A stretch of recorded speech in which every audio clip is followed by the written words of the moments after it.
Sanibona nonke babukela emakhaya, welcome to my YouTube channel. Uma Ngcobokelo, uma Pholoba, uma Shiya Mahlangathi azoshumayela. Babukeli, cela sichaze ngephupho uma ujahwa abantu.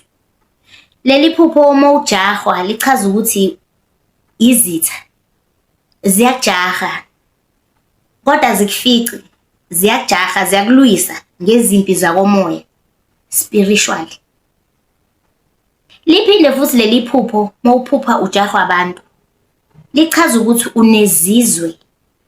Izizwe inhlabathi yamathuna eyathathwa emathuneni iyahlanganiswa nemithi ethize ehlanganiswa nayo yase yafakwa kuwena ukuthi ube nezinkinga, ungaphumeleli, ungayindawo, uhlezi umendawonye, uhlezi ubalisa, uhlezi ukhala.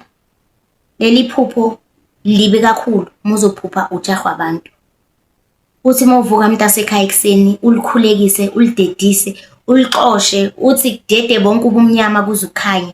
Uthi back to the sender zonke izinto ezimbi ezenziwa kuwena ngabantu. Babukeli ngiyabonga, ningakhohlwa ukulike, nisubscribe, nicomment, ngiyabonga.